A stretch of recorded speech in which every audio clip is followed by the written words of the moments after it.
무료 노무사 상담을 받을 수 있는 곳이 있거든요. 각 지자체에. 제가 오늘 드릴 말씀은 무료 노무사는 30분인데 이렇게 서류를 들고 가야 돼요. 내가 정리를 다 해서 가야 돼요.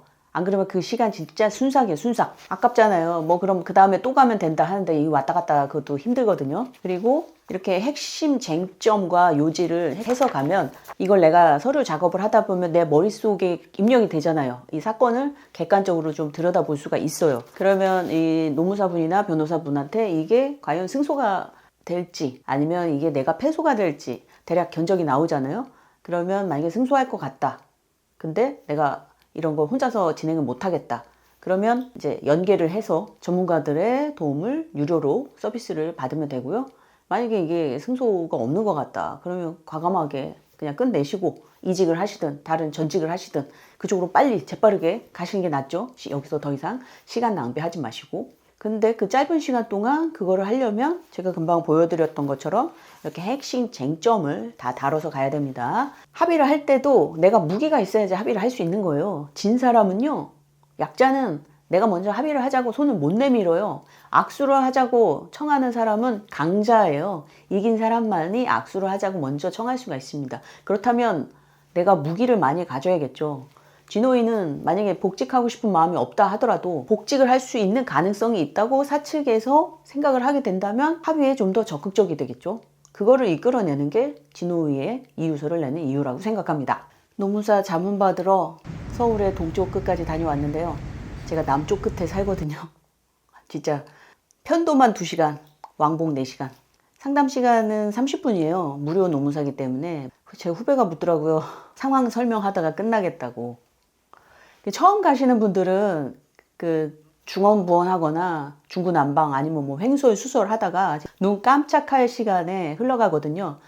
제가 지금 막 집에 도착해서 옷도 못 갈아입고 이렇게 핸드폰을 킨 거는 만약에 지금 부당해고를 당했거나 뭐 임금 체불이거나 뭐 이런 상황 때문에 힘드신데 노무사나 변호사를 선임을 해야 되나 말아야 되나 그런 것도 갈팡질팡 하시는 분들한테 꿀팁을 들어보자 지금 급하게 씻지도 못하고 옷도 못 갈아입고 책상 앞에 앉았습니다. 오늘 노무사 상담 받을 때 타임라인이 있잖아요. 타임라인. 뭐가 언제 어떻게 벌어졌는지를 노무사분한테 쫙 설명을 해주는 거예요. 몇 월 며칠 무슨 사건이 있었고 몇 월 며칠 무슨 사건 이래서 노조법 81조 여기에 해당이 됩니다.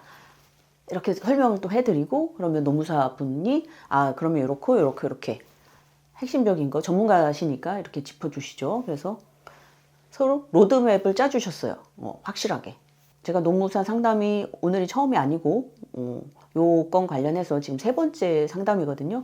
그러면서 저도 이 3분한테 상담을 받아보니까 어떻게 해야 될지 확실하게 로드맵이 잡혔어요.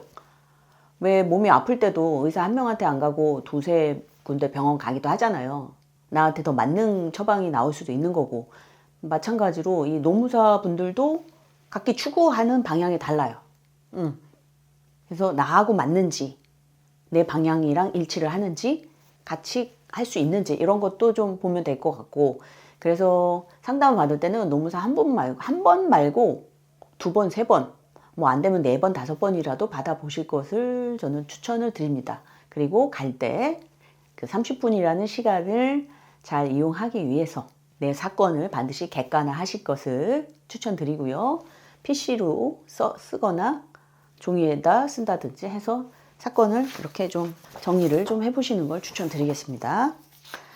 나는 법에 대해서 전혀 아무것도 모르는데 내가 어떻게 그런 걸 써? 라고 하실 수도 있는데 사실관계만 순차적으로 쭉 나열을 해보세요. 그리고 그걸 가지고 가서 이게 해당이 되는지 안 되는지를 물어보는 것도 좋습니다. 근데 그 30분이라는 시간 동안 다 못했다. 그러면 또 와서 또 해야 되는데 그때는 또 노무사분이 또 바뀔 수도 있어요. 되도록이면 그분이 언제 계신지 요일마다 또 오시는 날이 있거든요. 그러면 요일을 물어서 그 날에 또 와서 물어볼 수도 있겠죠.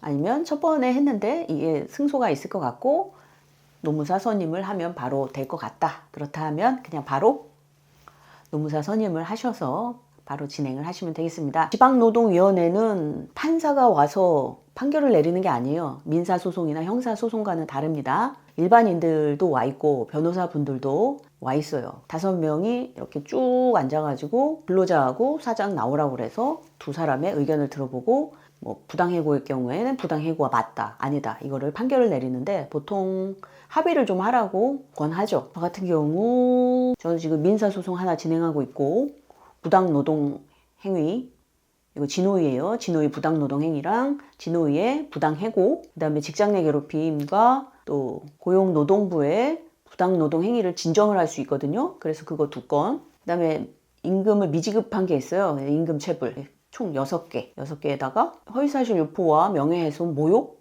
뭐 이런 것까지 있어요. 그래서 소송이 어마어마합니다. 이걸 혼자 다 진행하고 있고요. 왜냐? 일단 변호사비가 없어요. 일단 제가 복직하고 싶은 마음이 없습니다. 이제는. 제가 이 같은 회사에서 3번째 부당해고를 당했는데 1, 2차 때는 그래도 돌아간 명분이라도 있었어요. 남아있는 후배들이 저를 기다리기도 했고 지금 같은 경우에 제가 후배들을 다 떠나보낸 상황이거든요. 거의 없어요. 이제 남아있는 후배가. 돌아갈 이유도 없고 저는 그리고 이제는 더 이상 기자를 안 하고 싶어서 스스로 은퇴를 한 상태입니다. 이제 저는 기자 말고 말을 할 수 있는 직업, 이제 글을 쓰는 직업 말고 말을 할 수 있는 직업으로 저는 바꿀 거거든요. 그래서 더 이상 돌아갈 필요가 없는데 왜 이렇게 부당해고에 목을 매느냐.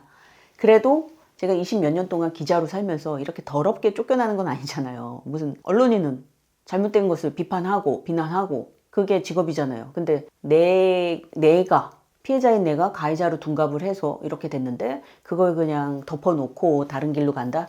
그거는 제 양심상 안 되기 때문에 저는 끝까지 싸울 예정입니다. 진호위도 갔었고 중앙노동위원회도 갔었고 중앙노동위에서 복직을 명령받아서 또 다시 복직을 했다가 지금 또 3차 해고를 당한 지금 힘든 시기를 보내고 계시는 분들 직장 끝났다고 인생 끝난 거 아니에요. 그러니까 기운 내시고 힘내십시오. 감사합니다.